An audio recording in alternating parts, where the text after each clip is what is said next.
егер қажет болса экшн, егер қажет болса экшн. Қазақтың дарахан даласы продакшн, national sound, deep to fashion. Барлықтарыңызға сәлем, құрметті қыздар, жігіттер, сіздермен бірге Дархан Академи. Бүгін біз сіздермен бірге омыртқа жотасының анатомиясын өтетін боламыз, яғни остеология, сүйектер туралы өтеміз. Омыртқалар қалай орналасқан, қандай ерекшеліктері бар бір-бірінен деген сияқты осы тақырыптарға тоқталамыз. Конспект дәптерлеріңізді алыңыздар, жақсылап конспект жазыңыздар, чтобы конспекттеріңіз өздеріңізге ұнайтындай болып, и потом осы конспекттеріңіз өздеріңізге өмірлеріңізде өте қатты көмектесетін болады. Кеттік. Жалпы, омыртқаның анатомиясында біз білу керекпіз, то, что адам баласында 32-34 штук омыртқа бар екен. Енді мынау полный омыртқа жотасын біз не деп айтамыз? Латынша айтамыз. Колумна вертебралис деп айтамыз. Колумна вертебралис деп айтамыз. Енді бұл омыртқа жотасының өзінің 5 бөлімі бар. Ең бірінші, ол бізде мойын бөлімі. Және осы жерде бізде 7 мойын омыртқасы бар. Мына жерін санап көрейік, мен 1, 2, 3, 4, 5, 6, 7. 7 мойын омыртқасы бар. Латынша атауы бізде вертебра cervicalis болады. Одан кейін бізде не бар? Бізде кеуде бөлімі бар. Кеуде бөлімі 12 омыртқадан тұрады. Оны біз вертебра торацика деп айтамыз. Үшінші бізде бел омыртқалар бар. 5 штук болады оларды. Вертебра lumbalis деп айтамыз. Одан кейін бізде не кетеді? Одан кейін бізде 8 көз кетеді. Крестец деп айтады. Орысша о жерде бізде 5 омыртқа болады. Вертебра sacralis деп айтады, немесе просто os sacrum деп айтады. Себебі мына жерде омыртқалар, мысалы үшін бел бөлімде қарасаңыздар, омыртқалар былай бөлек-бөлек тұрса, 8 көзде олай бөлек-бөлек тұрғаны көрмейді, олар бәрі бір-бірімен қосылып кеткен. Және ең соңғы бөлім ол құйымшақ бөлімі. 3-6 омыртқа деп айтады. Потому что бұл жерде рудиментарлы кейбір адамдарда болуы мүмкін, санында өзгерістер, кейбіреулерінде барлығы толық болуы мүмкін. Құйымшақ омыртқалар. Енді жалпы біз осылай бөлген кезде мынау мойын, кеуде және бел омыртқаларын шынайы бөлімдер деп айтамыз. Не себептен? Потому что бұл жерде көріп отырсаңыздар, омыртқалар былай бөлек-бөлек тұр. Ал именно жалған бөлімдерге біз құйымшақ және 8 көз бөлімдерін жатқызамыз. Келесі бізде тағы да білу керек зат, ол иілімдер. Давайте мен былай не істейін. Жалпы адамның омыртқасы өзі андай ароматизациялық функциясы бар. Және де ауырды көтерген кезде омыртқалар бүгіле алады, омыртқамыз қисай алады деген сияқты осындай функциялар бар. Соған байланысты біздің ағзамызда физиологиялық, яғни нормада болатын қисаюлар бар. Енді сіздер қисаюлар деп айтпайсыздар, олар иілімдер деп айтылады. Ең біріншісі мына жақта қараймыз. Бұл бізде мойын лордозы деп аталады. Мойын лордозы, яғни алдыға қарай иілім. Одан кейін не бар? Кеуделік кифоз бар. Яғни омыртқалардың арқаға қарай иілуі. Белдік лордоз бар. Бел бөлім сәл алдыға қарай шығып тұрады, оны біз белдік лордоз деп айтамыз. Және де ең соңында бізде 8 көздік не бар? Кифоз бар. Осылай сіздер бөліп жазып аласыздар. Окей, дальше кеттік. Енді давайте қазір біз бір омыртқаны алайық та, в целом омыртқалардың анатомиясын тоқталайық. Барлық омыртқаларға тән заттар туралы қысқаша айтып өтеміз. И одан кейін қандай омыртқаның өзіне тән қандай ерекшеліктері бар екеніне біз тоқталамыз. Енді мынау бізде бір омыртқа. Біз омыртқаның қандай бөлімдерін ажыратамыз. Ең біріншісі біз білеміз, что омыртқаның денесі бар екен. Так, қозғалтамай жатырмын. Омыртқаның денесі бар екен. Мына жерде қазір мен басам, жап-жасыл болып тұрады. омыртқаның денесі, корпус вертебра деп аталады. Одан кейін оның астында біз нені көріп тұрмыз? Мынау бізде тесік. Мынау тесік. Бұл тесік арқылы не өтеді? Жұлын өтеді. Жұлын өтеді. Оны біз омыртқа тесігі немесе foramen vertebralis деп айтамыз. Foramen vertebralis деп айтамыз. Одан басқа бізде артында омыртқа доғасы болады. В целом мына құрылымды, былай жатқан құрылымды біз омыртқа доғасы деп айтамыз. Омыртқа доғасының екі пластинкасы болады. Омыртқа доғасының екі пластинкасы. Омыртқа доғасының аты аркус вертебра, және олардың екі пластинкасы болады. Мынау жасылмен қазір жанып тұрғандар, олар омыртқа доғасының пластинкалары. Ламина аркус вертебра. Және дәл осы омыртқа доғасының қыздар жігіттер нелері болады? Аяқшалары болады. Міне аяқшалары. Pedicулus arcus vertebra. Сөйтіп, омыртқа доғасы немен денесімен байланысып тұрады. Одан басқа не болады? Екі жаққа қарай көлденең өсінділер болады. Processus transversus vertebra, немесе просто processus transversus деп айтамыз. Олар осылай екі жаққа қарай былай шығып тұрады. Processus transversus деп айтамыз. Окей. Және мына жерде бір арқа қарай өсіп тұрған бір біз сүйектің бір бөлімін көріп тұрмыз. Осыны біз не деп айтамыз? Процесс спинозус вертебра деп айтамыз. Процесс спинозус вертебра немесе остистый отросток деп айтамыз. Былай арқаңызды иген кезде омыртқаның бойымен бір домалақ бірдеңелер шығып тұрады ғой, сүйектер. Именно осы остистый отросток осы шығып тұрады. Мына бетін біз қолмен ұстай аламыз да, былай еңкейген кезде. Осы бізде остистый отросток, осы шығып тұрады. Окей. Дальше бізде не бар? Осы жерде бізде мына жоғары жағында нені көреміз? Жоғарғы омыртқаның жоғарғы буындық бетін көреміз. Оны біз не деп айтамыз? Processus articularis superior деп айтамыз. Superior. Одан басқа, былай, если төмен қарай қарататын болсақ, мына жерде бізде Processus articularis inferior бар, яғни омыртқаның төменгі буындық беті бар. Немесе төменгі буындық өсінді. Бұл арқылы омыртқалар бір-бірімен не істейді? Байланысады. Міне қараймыз. Қазір мен мына жерде сіздерге көрсетейін. Былай жақындатса, мені қараңыздар. Мынау бізде жоғарғы буындық өсімді, процесс артикуляр superior. Мынау бізде төменгі буындық өсімді, процесс артикуляр inferior. Көрдіңіздер ғой? Басқа омыртқалармен солай байланысып тұр. Мысалы үшін, жоғарыдағы омыртқа процесс артикуляр inferior мен астындағы омыртқа процесс артикуляр superior арқылы бір-бірімен есеп тұр. Осылай байланысып тұрады. Бұл осындай омыртқалардың нелері, ерекшеліктері қалай байланысатын туралы. Окей. Одан басқа мына жерді біз бөліп қарастырсақ болады, және мына құрылымдарды біз тіліктер деп айтамыз, инцизура деп айтамыз. Мынау бағана айтқан омыртқа доғасы, бұны мен сіздерге айтып бердім. Мына жерде пластинкалар болады, мынау аяқшалары, мынау екі пластинкасы, мынау аяқшасы деп бұны мен сіздерге айтып бердім. Қазір менің сіздерге айтқым келіп тұрған нәрсе, бұл жерде бізде жоғары омыртқалық кесінді деген болады.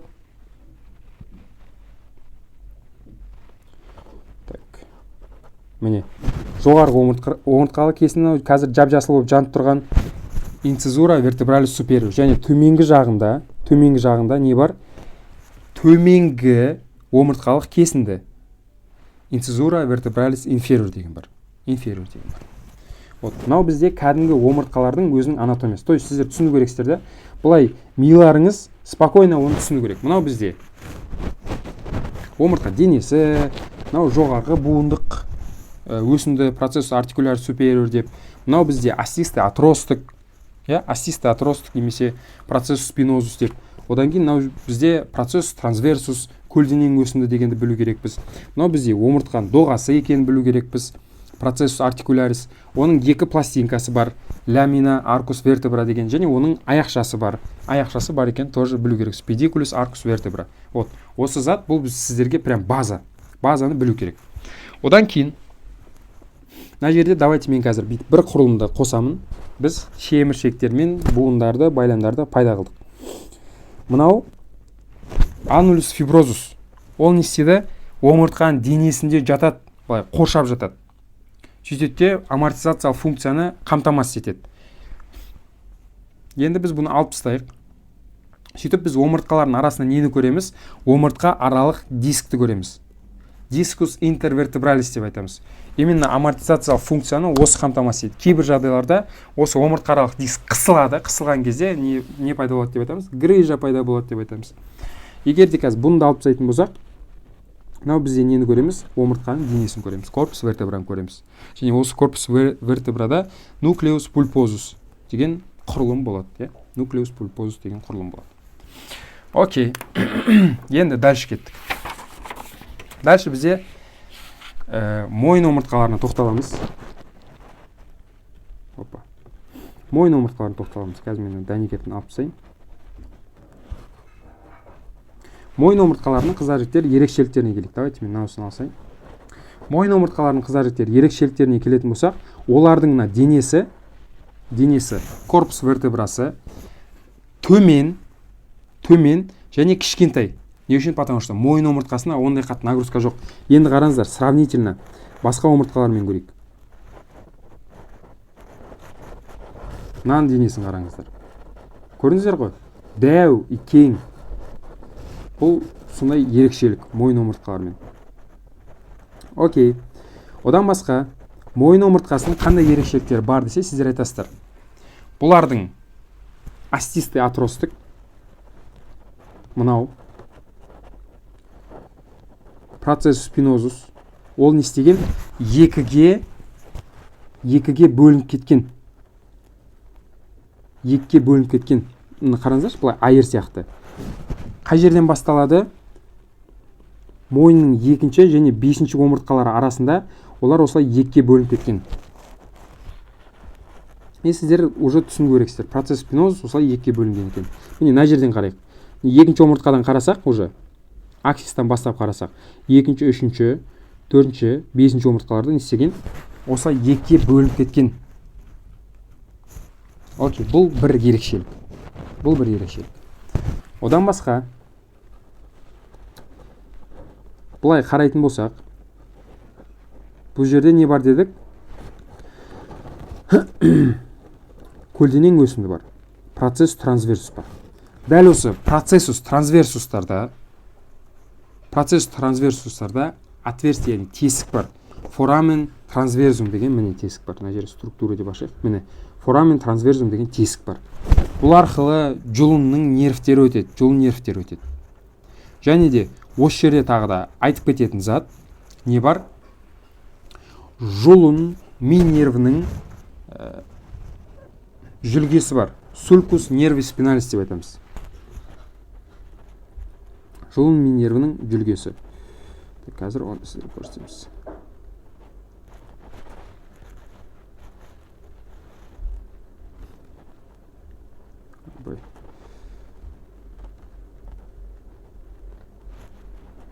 Міне. Sulcus nervus spinalis. То есть жұлын нервтері осы арқылы өтіп, мына жерден өтеді. Осыны жүлгесі деп айтамыз. Осы заттарды сіздер білу керек.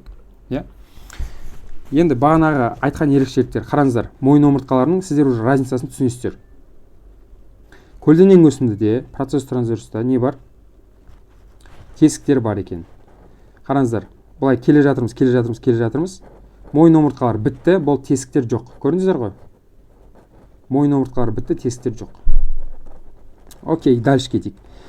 Тағда қандай ерекшеліктер бар? Бұл жерде көлденең өсімді қыздар жігіттер. Процесс трансверсус. Ол екі бөлімге бөлініп кеткен. Оның алдыңғы бугорогы бар, немесе сонный бугорог деп айтамыз. Міне, передний бугорог. Туберкулум anterior процессус трансверси деп айтады. Немесе туберкулум каротикум деп айтады. Тағы да басқаша атау. Ұйқы каротикум деген ұйқы артериясы деген келеді. Қазір оны сіздерге не үшін екенін айтамын. Және артқы бугорог бар. Задний бугорог туберкулум posterior процессус трансверси деп айтамыз. Немесе просто туберкулум posterior деп айтасыз. Енді қараңыздар, туберкулум anterius каротикум деп айту ол бекерден бекер емес. Потому что мынаның алдынан былай қарай ұйқы артериясы өтеді. Және ұйқы артериясынан қан кетіп жатқан кезде ұйқы артериясын қысады ғой. Сол кезде ол осы омыртқаның көлденең өсіндісінің алдыңғына бугорогына қысылады. Яғни туберкулум антериорға келіп қысылады. Давайте қазір оны мына жерде мен қан тамырлары шығару арқылы көрсетейін. Так, артерий. Міне қараңыздар. Мынау ұйқы артериясы. Жалпы ұйқы артериясы. Және ол бізде қайда қысылып жатыр? Міне қараңыздар. Мынау бөлім. Көрдіңіздер ғой бағана айтқан. Туберкулум антериорс немесе туберкулус каротикус. Вот.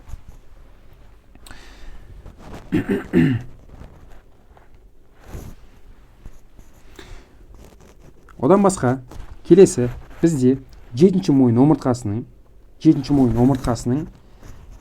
остистый атростығы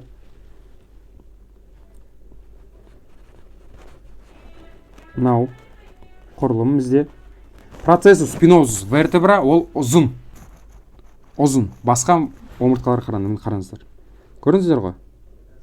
Бұл тоже бізде не бір ерекшелік болып табылады. Окей, кеттік. Енді так, мынаны алып тастайын. Жүректе бізге пока керек емес. Енді біз келеміз де неге тоқталамыз? Бірінші мойын омыртқасына. Оны біз не деп айтамыз? Атлант деп айтады, немесе атлас деп айтады.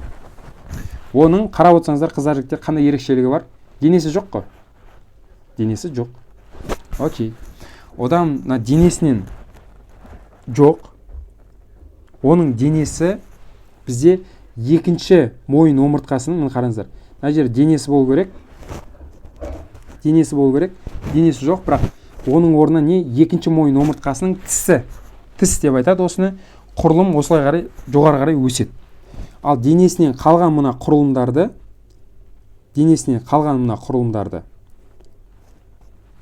не деп айтамыз? Атланттың латеральды массасы деп айтамыз. Просто масса латералис деп айтамыз. Бұл тағы бір осындай ерекшелік. Және бұларда остистый атростық, яғни атлантта остистый атростық жоқ. Процесс спинозм жоқ. Ол неге қарай не істеп кеткен? Туберкулум постериор болып кеткен ол. Жай ғана просто туберкулум постериор болып кеткен. Міне, туберкулум постериор болып кеткен. Көрдіңіздер ғой? Мына жерден бүйтіп өсіп тұрған жоқ та ештеңе. Туберкулум постериор болып кеткен. Одан басқа буындық өсінділері, қыздар жігіттер, тоже жойылып кеткен. Оның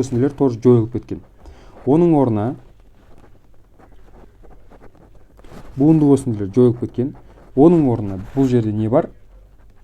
Просто буындық беттер бар. Міне, жоғарғы буындық бет, фацис артикулярис супериор, және төменгі жағынан төменгі буындық беті бар. Фацис артикулярис инфериор.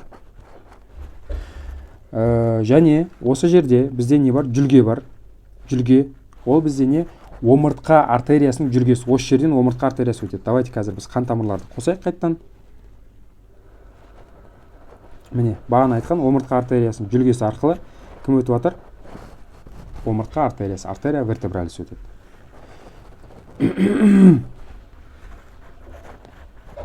Келесі. Бұл жерде тағы да бізге айтатын ерекшеліктер сіздер білу керексіздер. Атланттың омыртқалық, точнее буындық беттер бар ғой, фацис артикулярис супериор, көп жағдайларда не келеді? Сопақтау сияқты келеді. Мынандай созылыңқы формада. Ал төменгі бөлімдерді қарайтын болсаңыздар, қыздар жігіттер, ол более домалақтау болып келеді. Окей, кеттік. Келесі бізде не бар? Келесі астында жатқан, қазір жүрекпен артерияларды алып тастайын. Астында жатқан екінші мойын омыртқасы, оны аксис немесе тіс деп айтады. Денс деп айтады. Оның ерекшелігі неде? Оның ерекшелігі тістің болуында. Мынау міне, мынандай ұзын өсіп тұрған бар ғой, осы тістің болуында. Бұл екінші мойын омыртқаның ерекшелігі. Именно осының айналасында, мына осы тістің айналасында бірінші омыртқа атлант ары бері айланады. Және мына тістің өзінің қыздар жігіттер бөлімдеріне жатады. Так, біз мына жерден оны көре аламыз ба екен?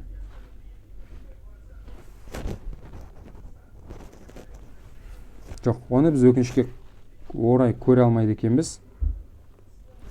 Просто біз нені білу керек? Оның төбешігі бар, apex dentis, алдыңғы буындық беті бар.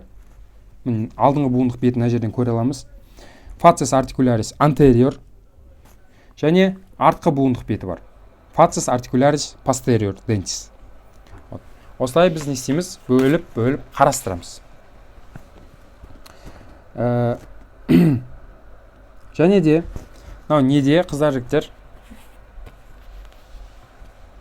Бірінші мойын омыртқасында, атлантта бізде мына жерде бір құрылым бар. Давайте қазір мен изолировать етіп алайын. Мынау. Так, мынау доғасы емес. Мен сіздерге көрсеткім келіп тұрған құрылым. Міне. Fova dentis, ямка зуба деп айтады. Тістің шұңқыры. Мына тіс осы жерге қарай орналасады. Және қазір қалай оның байланысы тұрған мына жерден біз қазір көре аламыз. Так, мен мынаны алып тастайын. Ойбай. Мынаны алып тастайын. Міне. Мына жерде байлан тұрады. Крестообразная связка атланта лигаментум деген бізде байлам. И ол не істейді? Мына жерде аксис пен атлантты бір-біріне осылай байланыстырып бекітіп тұрады. Осылай олар не істейді? Байланысып тұрады. Байламдар туралы пока айтпаймын, чтобы миларыңызды просто ашып жібермес үшін. Оны біз келесі сабақтарда айтамыз. Мынау құрылым сіздерге түсінікті болды деп ойлаймын. Келесі бізде не бар? Келесі бізде грудной позвонок, кеуделік омыртқалар бар. Олардың ерекшеліктері бар. Олардың өздеріне тән ерекшеліктері бар. Қандай ерекшелік бар десе сіздер айтасыздар. Бұл жерде бізде мынау шеттеріне тұрған құрылым бар. Мыналар. Қабырғалық шұңқырлар деп айтады. Fova costalis superior vertebra. Осы жерлерге не істейді? Қабырғалар бекінеді. Fova costalis superior, міне қараңыздар. Жоғарғы жағында екеуі бар, және төменгі жағында екеуі бар. Бұл уже бір ерекшелік. Fova costalis деп айтамыз. Одан басқа көлденең өсінділерде процесс трансверсустарда не бар? Реберная ямка, қабырғалық шұңқыр бар. Fova costalis бар. Осы жерде Fova costalis бар. Және тағы да бір ерекшелік, именно осы кеуде бөлімдегі, бұл жердегі қыздар жігіттер процесс спинозумдар, мыналар ұзын. Остистік отростықтар ұзынырақ болып келеді. Және олар бір-біріне қарап отырсаңыздар, былай как будто киіліп орналасып тұрған сияқты. Және 11-ші және 12-ші кеуде омыртқалар, олар бел омыртқаларына ұқсас. Себебі бұлардың көлденең өсіндісінде екі өсінді дополнительно қосылып кетеді. Міне 11 және 12. Қарап отырсаңыздар, құрылым бойынша белдікіне ұқсас. Бұл жерде добавочный және сосцевидный деген сияқты екі көлденең өсінді қосылады. Келесі біздің айтатынымыз, қыздар жігіттер, ол бізде кеуде омыртқалары және олардың қабырғаларымен байланысы. Жалпы, мына жерге бір схематичный бір сурет сызайық. Біз мына нәрсені түсіну керекпіз. Бірінші кеуде омыртқасына, одан кейін 10-шы, 11-шы, 12-ші кеуде омыртқасына қабырғалар байланысатын кезде олар прямой сол омыртқаға келіп байланысады. Себебі омыртқада башын кезде ойық болады. Ямка деп айтамыз, шұңқыр болады, сол қабырғаға арналған. Ал 2-ші және 9-ші кеуде омыртқалардың арасында омыртқалар омыртқалар